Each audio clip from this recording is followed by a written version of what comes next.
ಅಕ್ಷರ ಬೇಡ, ಉದಾಹರಣೆ ಸಂಖ್ಯೆಗಳು ಬರೀ. ಸಂಖ್ಯೆಗಳು ಬರೆಯಬೇಕು. ಯಾವ್ದಾರು ಎರಡು ಸಂಖ್ಯೆಗಳು, ಮೇಲೊಂದು ಕೆಳಗೊಂದು, ಪೂರ್ಣಾಂಕ ಯಾವ್ದಾರು ಬರೀ.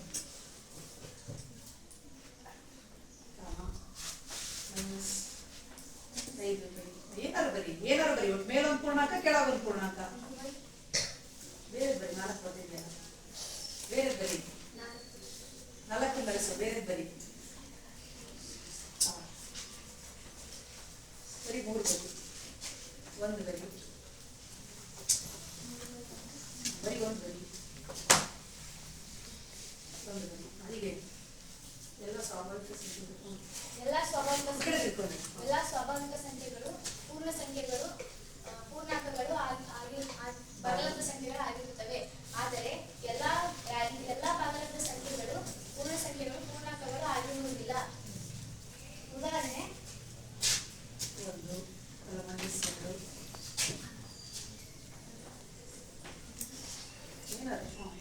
5 0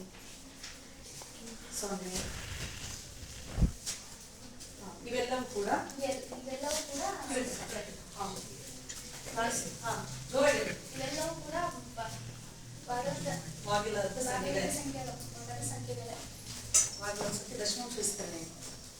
ಯಾವುದೇ ದತ್ತ ಭಾಗಲಬ್ಧ ಸಂಖ್ಯೆಗಳ ನಡುವೆ ಅಪರಿಮಿತ ಭಾಗಲಬ್ಧ ಸಂಖ್ಯೆಗಳಿರುತ್ತವೆ. ಉದಾಹರಣೆ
ಆರು ಭಾಗಲಬ್ಧ ಸಂಖ್ಯೆಗಳನ್ನು ಕಂಡುಹಿಡಿಯಬೇಕು ಅಂದ್ರೆ 6ಕ್ಕೆ 1 ಕೂಡ್ಕೊ. 6 + 1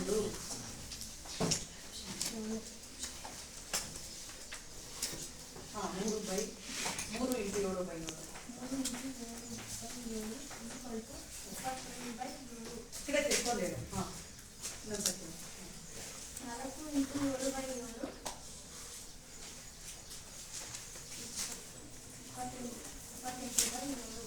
ಈ ಕಡೆ ತಿಳ್ಕೊಂಡೇನು? ಅದು ಯಾಕೆ ಬಂತು ಅಂತ. ಇಲ್ಲಿ 6 ಭಾಗಲಬ್ಧ ಸಂಖ್ಯೆ ಕಂಡುಹಿಡಿಯಬೇಕು ಇರೋದ್ರಿಂದ ಇಲ್ಲಿ 6 ಭಾಗಲಬ್ಧ ಸಂಖ್ಯೆ ಕಂಡುಹಿಡಿಯುವುದರಿಂದ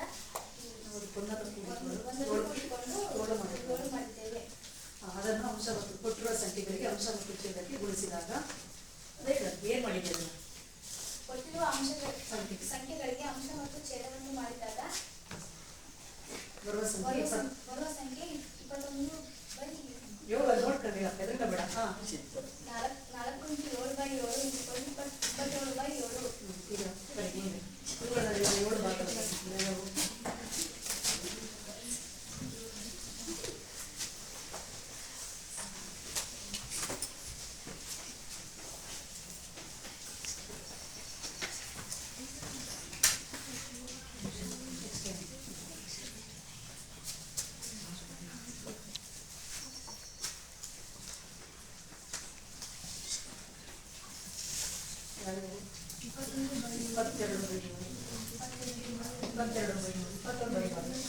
ಅವು ನಡುವೆ ಅಲ್ವಾ?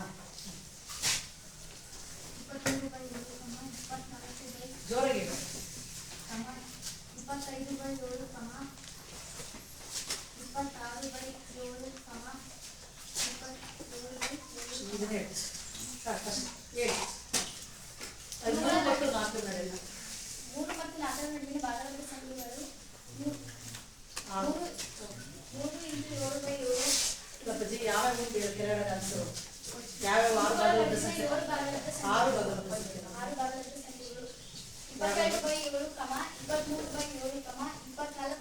27/7.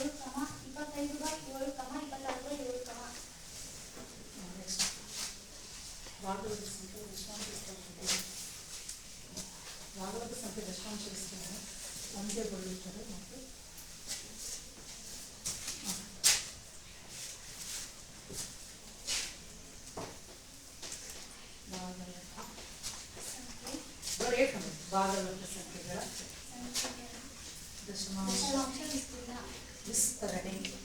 ದಶ ದಶ ಶ ಶ ದ ಪಕ್ಕ ಶ ಬನ್ನಿ. ದಶಮಾಂಶ ವಿಸ್ತರಣೆ. ವಿಸ್ತರಣೆ ರೀಡಿಂಗ್ ಹಾಕೊಂಡ ಕೆಳಗಡೆ ಒಂದು ಎಕ್ಸಾಂಪಲ್. 1/2 ಈಕ್ವಲ್ಸ್ 0.5. ಇನ್ನೊಂದು 1/3 0.3.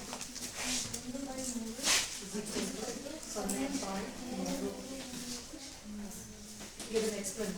ಭಾಗಲಬ್ಧ ಸಂಖ್ಯೆಗಳ ದಶಮಾಂಶ ವಿಸ್ತರಣೆ 0.2.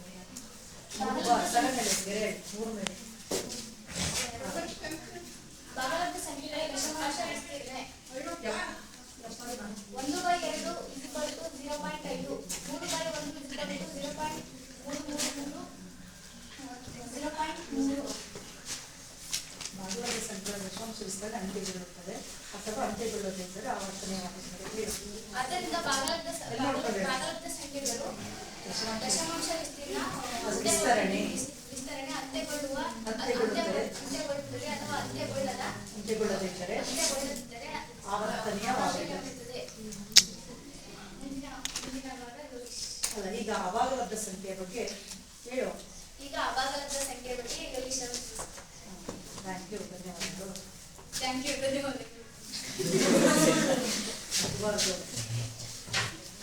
ನೆಕ್ಸ್ಟ್ ಅಭಾಗಲಬ್ಧ ಸಂಖ್ಯೆ ಹೇಗಿದೆ.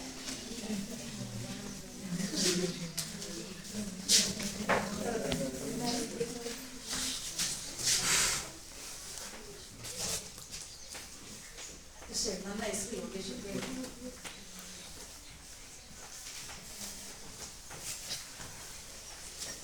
ಯೋಗೇಶ್. ನನ್ನ ಹೆಸರು ಯೋಗೇಶ್. ಈಗ ಅಭಾಗಲಬ್ಧ ಸಂಖ್ಯೆಗಳ ಬಗ್ಗೆ ನೋಡೋಣ. ಯಾವುದೇ ಒಂದು ಸಂಖ್ಯೆಯನ್ನು p/q ರೂಪದಲ್ಲಿ ವ್ಯಕ್ತಪಡಿಸಲು ಸಾಧ್ಯವಾಗದಿರುವುದನ್ನು ಅಭಾಗಲಬ್ಧ ಸಂಖ್ಯೆ ಎನ್ನುವರು. ಬರೀ ಡೆಫಿನೇಷನ್ ಬರೀ.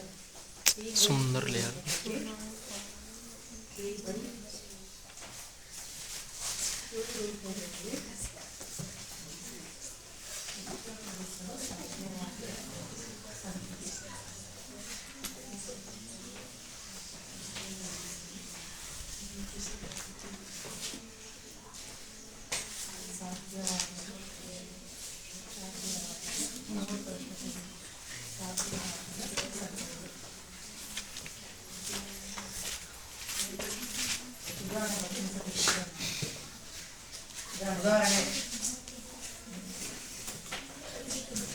√2, √3, √5, √7. ಇನ್ನು ಅಪರಿಮಿತ ಅಭಾಗಲಬ್ಧ ಸಂಖ್ಯೆಗಳಿವೆ. ಅಭಾಗಲಬ್ಧ ಸಂಖ್ಯೆ ಎಂದರೆ p/q ರೂಪದಲ್ಲಿ ವ್ಯಕ್ತಪಡಿಸಲು ಸಾಧ್ಯವಾಗದೇ ಇರುವ ಸಂಖ್ಯೆಯನ್ನು ಅಭಾಗಲಬ್ಧ ಸಂಖ್ಯೆ ಎನ್ನುವರು. ಉದಾಹರಣೆ √2, √3, √5 ಮತ್ತು √7 ಇನ್ನು ಅಪರಿಮಿತ ಅಭಾಗಲಬ್ಧ ಸಂಖ್ಯೆಗಳಿವೆ. ಅಭಾಗಲಬ್ಧ ಸಂಖ್ಯೆಗಳ ದಶಮಾಂಶ ವಿಸ್ತರಣೆ.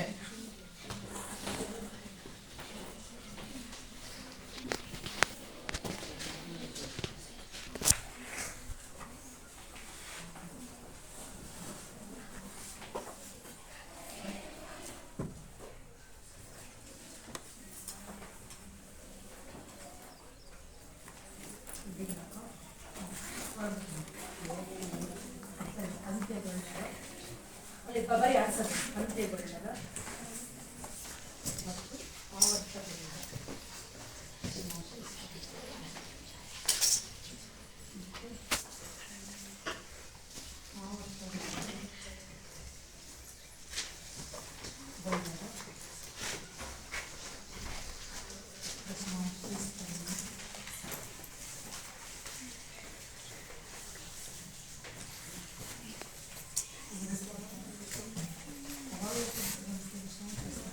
ಅಭಾಗಲಬ್ಧ ಸಂಖ್ಯೆಗಳ ದಶಮಾಂಶ ವಿಸ್ತರಣೆ ಅಂತ್ಯಗೊಳ್ಳದ ಮತ್ತು ಆವರ್ತಗೊಳ್ಳದ ದಶಮಾಂಶ ವಿಸ್ತರಣೆಗಳಾಗಿವೆ.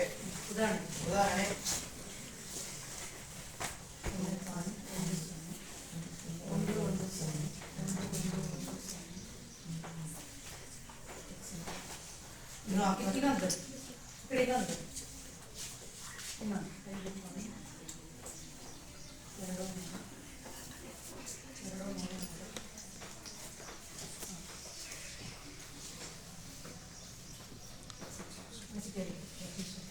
ಈಗ ಅಭಾಗಲಬ್ಧ ಸಂಖ್ಯೆಯ ದಶಮಾಂಶ ವಿಸ್ತೀರ್ಣ ಅಂತ್ಯಗೊಳ್ಳದ ಮತ್ತು ಆವರ್ತಗೊಳ್ಳದ ದಶಮಾಂಶ ವಿಸ್ತೀರ್ಣಗಳಾಗಿವೆ.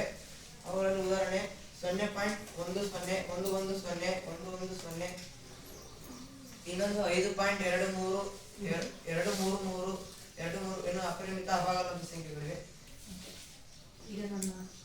ಈಗ ನನ್ನ ಸಹಪಾಠಿ ಅಭಾಗಲಬ್ಧ ಸಂಖ್ಯೆಯ ರೂಟ್ 2 ಅನ್ನು ರಚಿಸಿ. ಸಂಖ್ಯಾ ರೇಖೆ ಮೇಲೆ ರಚಿಸೋದು ಹೇಗೆ ಅಂತ ಅವನೇ ನಡೆಸ್ತಾನೆ.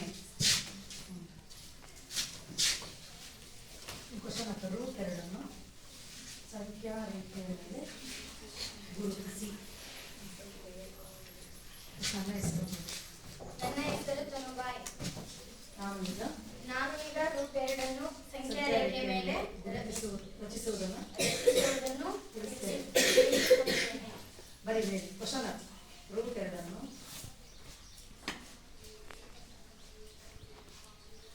ಸಂಖ್ಯಾ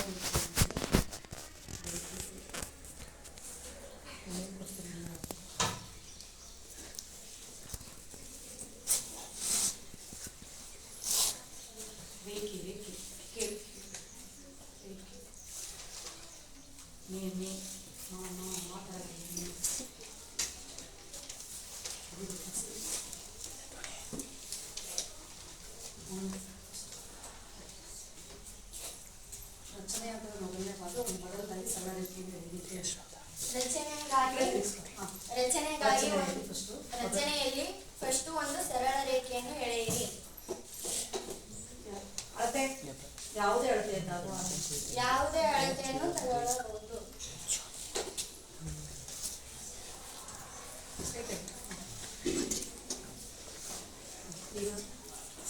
ಸಂಖ್ಯಾ ರೇಖೆ ಮೇಲೆ ಒಂದು ಬಿಂದುವನ್ನು ಗುರುತಿಸಿ. ಎ ಎಂದು ಕರೆಯಿರಿ. ಎ ಬಿಂದುವಿನಿಂದ 1 ಸೆಂಟಿಮೀಟರ್ ಅನ್ನು ಇನ್ನೊಂದು ಬಿಂದುವಿಗೆ ಗುರುತಿಸಿ.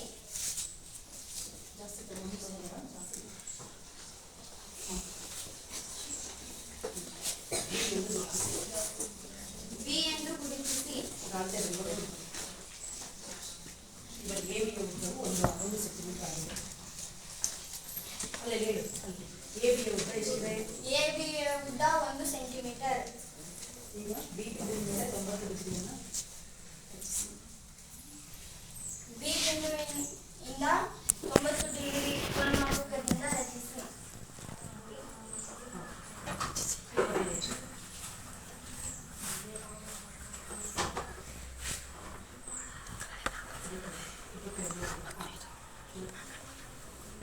ಲಂಬಕೋನ ಗುರುತಿಸಿ.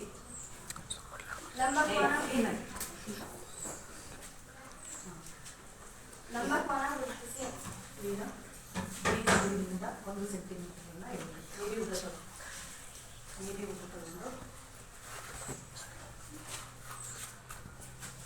ಕೈವಾರದಲ್ಲಿ 1 ಸೆಂಟಿಮೀಟರ್ ತೆಗೆದುಕೊಂಡು ಕೈವಾರದಿಂದ 1 ಸೆಂಟಿಮೀಟರ್ ತೆಗೆದುಕೊಂಡು ಬಿ ಬಿಂದುವಿನಿಂದ 1 ಸೆಂಟಿಮೀಟರ್ 1 ಸೆಂಟಿಮೀಟರ್ ಅನ್ನು ಕತ್ತರಿಸಿ.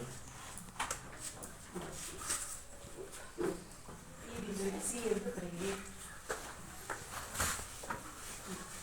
ಈ ಬಿಂದುವಿಗೆ ಸಿ ಎಂದು ಕರೆಯಿರಿ. ಈಗ ಎಸಿಯನ್ನು ಸೇರಿಸಿ. ಈಗ ಎಸಿಯನ್ನು ಸೇರಿಸಿ.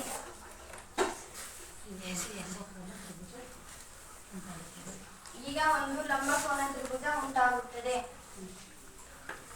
ಲಂಬಕೋನ 3 ಭಾಗಗಳು ಯಾವ ಉದ್ದ ಇದೆ ಬರೀ ಲಂಬಕೋನ ತ್ರಿಭುಜ ಗುರುತಿಸಿ. ಲಂಬಕೋನ ತ್ರಿಭುಜ ಎಬಿಸಿಯಲ್ಲಿ ಓಡಿಸಲು ಬರೆಯೋಣ. ಲಂಬಕೋನ ತ್ರಿಭುಜ ಎಬಿಸಿ ಮೊದಲನೇ ಬರೀ ಲಂಬಕೋನ ತ್ರಿಭುಜ ಲಾ 0 ಭಾಗ ಲಾ 0 ಭಾಗ ಬರೀ ಲಂಬಕೋನ ಕೋನ ಸಣ್ಣ ಬಾ ಎದುರ್ಕೋಬೇಡ. ಲಂಬಕೋನ ತ್ರಿಭುಜ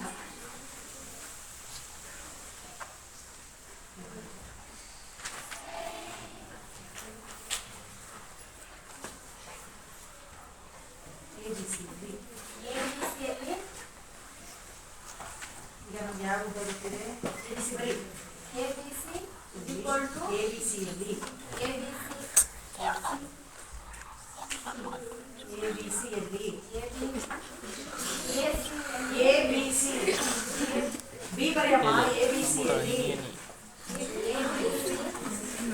ಎಲ್ಲಿ ಎಲ್ಲಿಯ ಎಲ್ಲಿ ಎ ಬಿ ಒಂದು centimetre A B equal to 1 centimeter. B C ಒಂದು centimetre BC is equal to 1 centimeter. AC is equal to question mark. B C ಉದ್ದ ಒಂದು centimetre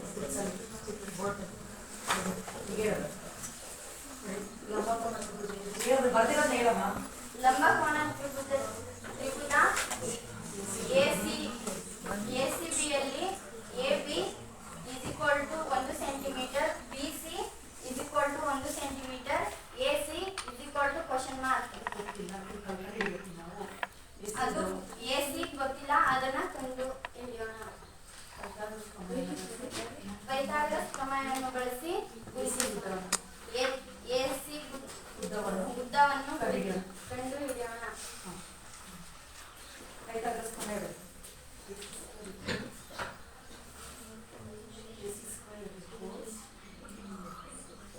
square AC square equals AB square AB square plus BC square. ಹೇಳು ಲಂಬಕೋನ ತ್ರಿಭುಜದಲ್ಲಿ ಲಂಬಕೋನಕ್ಕೆ ಅಭಿಮುಖವಾದ ಭಾವನೆ ಏನಂತ ಕರೀತೀವಿ? ವಿಕರ್ಣ ಲಂಬಕೋನ ತ್ರಿಭುಜದಲ್ಲಿ ಲಂಬಕೋನ ಅಭಿಮುಖ ಭಾವವನ್ನು ವಿಕರ್ಣ ಎನ್ನುತ್ತೇವೆ. ಇಲ್ಲಿ ವಿಕರ್ಣವು AC ಆಗಿದೆ. ಪೈಥಾಗರಸ್ ಪ್ರಮೇಯದ ಪ್ರಕಾರ ವಿಕರ್ಣ ಉದ್ದವು ಉಳಿದೆರಡು ಭಾವಗಳ ವರ್ಗಗಳ ಮೊತ್ತಕ್ಕೆ ಸಮನಾಗಿರುತ್ತದೆ. ಈಗ ಗೊತ್ತಿರುವ ಉದ್ದಗಳನ್ನು ಹಾಕೋಣ. ಗೊತ್ತಿರುವ ಉದ್ದಗಳನ್ನು ಹಾಕೋಣ.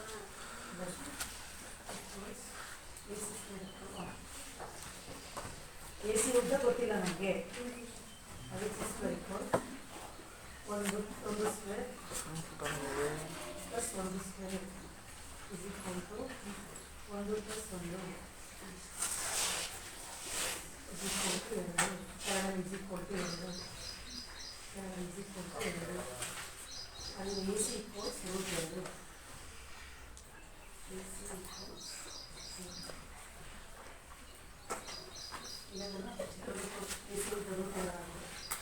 AC ಉದ್ದ √2 ಆಗಿದೆ.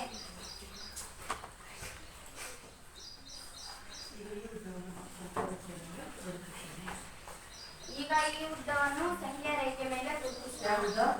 √2 ಉದ್ದವನ್ನು ಸಂಖ್ಯಾ ರೇಖೆ ಮೇಲೆ ಗುರುತಿಸೋಣ.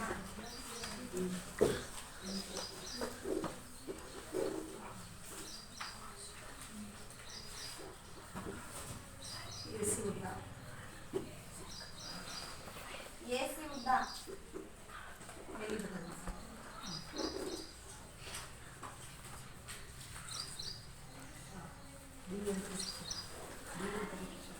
B ಅಂತ ಗುರುತಿಸೋಣ.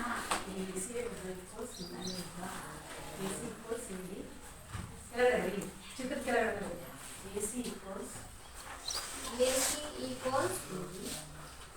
AD √2. ಸೊ ಈ ರೀತಿ ನಾವು √2 ಸಂಖ್ಯಾ ರೇಖೆ ಮೇಲೆ ಗುರುತಿಸಬಹುದು. ಧನ್ಯವಾದಗಳು. ಮುಂದಿನದಾಗಿ ಭಾಗಲಬ್ಧ ಸಂಖ್ಯೆಯ ಅಭಾಗಲಬ್ಧ ಸಂಖ್ಯೆಯ ದಶಮಾಂಶ ವಿಸ್ತರಣೆಯನ್ನು ನನ್ನ ಸಹಪಾಠಿ ಪ್ರಕಾಶ್ ತಿಳಿಸಿಕೊಡ್ತಾರೆ.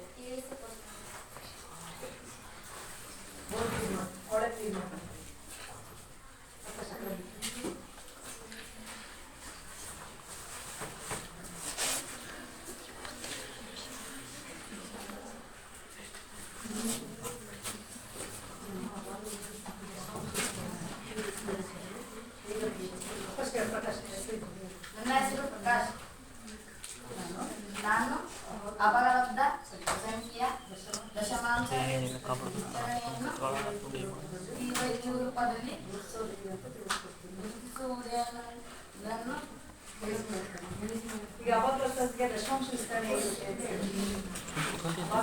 ಭಾಗಲಬ್ಧ ಸಂಖ್ಯೆ ಭಾಗಲಬ್ಧ ಸಂಖ್ಯೆ ದಶಮಾಂಶ ವಿಸ್ತರಣೆ ಭಾಗಲಬ್ಧ ಸಂಖ್ಯೆಯ ದಶಮಾಂಶ ವಿಸ್ತರಣೆ ಹೇಗಿರುತ್ತೆ ಹೇಗಿರುತ್ತೆ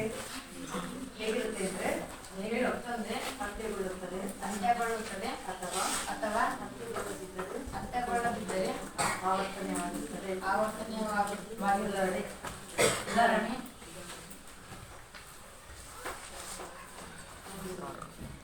1/2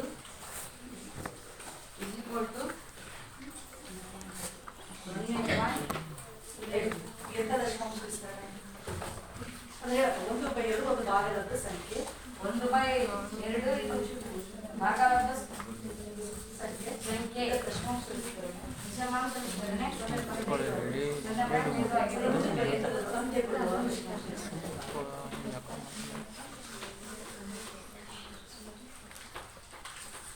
ಅಂತ್ಯಗೊಳ್ಳುವ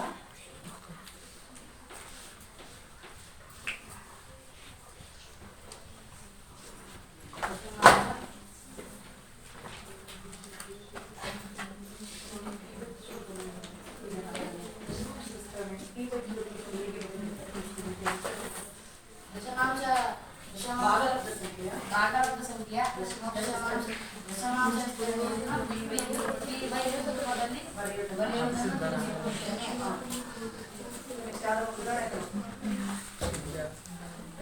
ಸೊನ್ನೆ ಪಾಯಿಂಟ್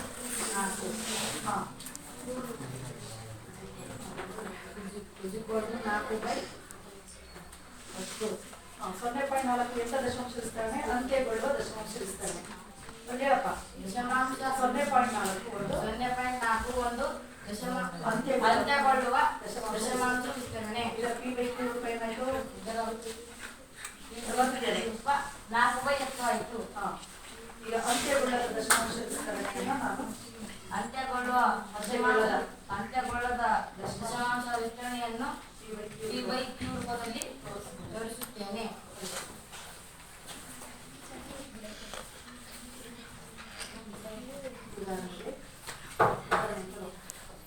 ಉದಾಹರಣೆಗೆ 0.3 ಕೊಟ್ಟಿರುವ ಸೊನ್ನೆ ಪಾಯಿಂಟ್ 31 ಭಾಗಲಬ್ಧ ಸಂಖ್ಯೆ ದಶಮಾಂಶ ವಿಸ್ತರಣೆ P/Q ರೂಪದಲ್ಲಿ ಹೇಗೆ ತಿಳ್ಕೊಳ್ಳೋಣ. ಇದನ್ನು P/Q ರೂಪದಲ್ಲಿ ಹೇಗೆ ಬರೆಯುವುದನ್ನು ತಿಳಿದುಕೊಳ್ಳೋಣ. ಕೊಟ್ಟಿರುವ ಸಂಖ್ಯೆಯನ್ನು 6 ಎಂದು ತೆಗೆದುಕೊಳ್ಳೋಣ. R equals 0.3. ಸಮೀಕರಣ 1. ಇಲ್ಲಿ ಎಷ್ಟು ಅಂಗಿ ಪುನರಾವರ್ತನೆಯಾಗಿದೆ? ಆದ್ದರಿಂದ 1ರಿಂದ ಗುಣಿಸೋಣ. 10ರಿಂದ ಗುಣಿಸೋಣ.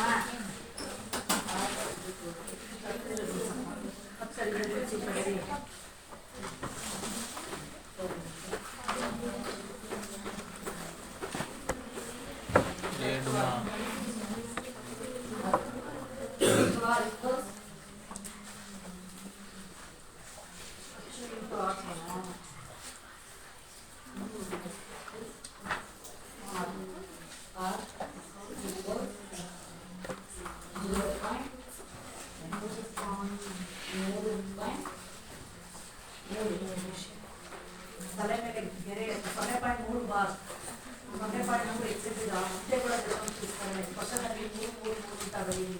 ಮೇಲೆ ಕ್ವಶನಲ್ಲಿ ತಲೆ ಗೆರೆ ಅದು ಮೇಲೆ ಕ್ವಶನಲ್ಲೂ ಗೆರೆಯನ್ನು ಮತ್ತೆ 3 ಬರೆಯೋ ಅವಶ್ಯಕತೆ ಇಲ್ಲ.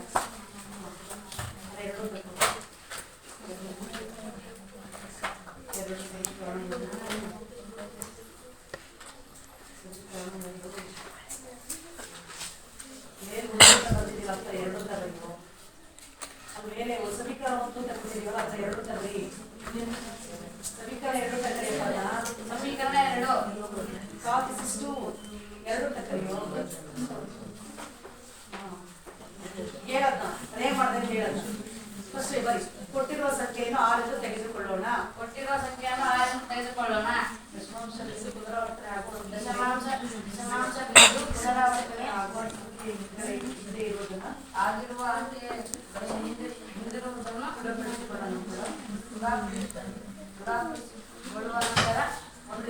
ಕಲಿಯೋಣ. ಹಾ. 10ರಿಂದ ಗುಣಿಸಿದಾಗ ಯಾಕೆ 10ರಿಂದ ಗುಣಿಸ್ದೆ? ಒಂದು ಅಂಕಿ ಪುನರಾವರ್ತನೆ ಒಂದು ಅಂಕಿ ಪುನರಾವರ್ತನೆ ಆಗುವುದರಿಂದ 10ರಿಂದ 10ರಿಂದ ಗುಣಿಸಿದೆ. ಹಾ. 10ರಿಂದ ಗುಣಿಸಿದಾಗ ಏನಾಯ್ತು? 10ರಿಂದ ಗುಣಿಸಿದಾಗ 10 3.33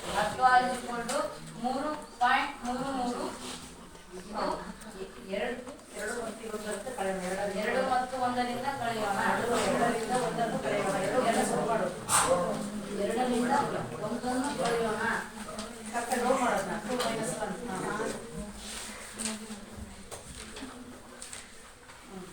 ಇಡಬೇಕು ಮೇಲೆ. ಎಡಭಾಗವನ್ನು ಎಡಭಾಗದಿಂದ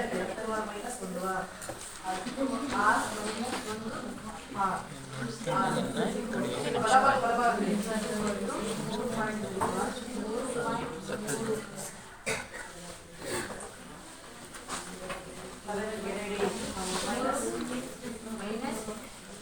ನೋಡಲ್ಲ ಬಲಗಡೆ ನೋಡ ಸಮೀಕರಣದಲ್ಲಿ ಹೇಗಿದೆ? 0.3 ಬಾರ್ 0.3 ಬಾರ್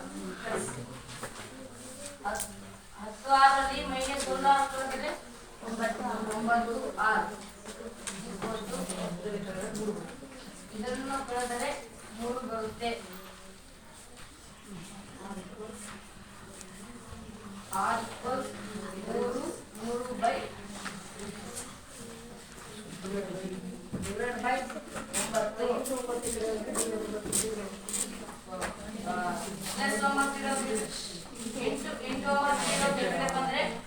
9 ಆಗುತ್ತೆ. ಇದನ್ನು ಗುಣಿಸೋಣ, ಹಾಕ್ಸೋಣ. 3 1 3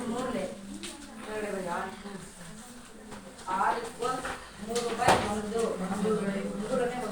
ಮೂರನೇ 1 ಅಥವಾ 0.3 ಬಾರ್ ದಶಮಾಂಶ ವಿಸ್ತರಣೆ P/Q ರೂಪ. ದಶಮಾಂಶ ರೂಪದ ಯಾವ ಸಂಖ್ಯೆ? 0.3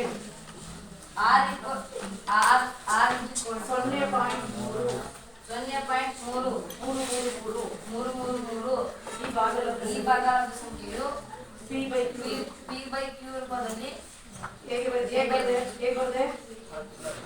1/3 ಆಗಿದೆ. 1/3 ಆಗಿದೆ. ಕೇಳಿ ಅವ್ರನ್ನ. 0.333 P/Q ರೂಪ 0.33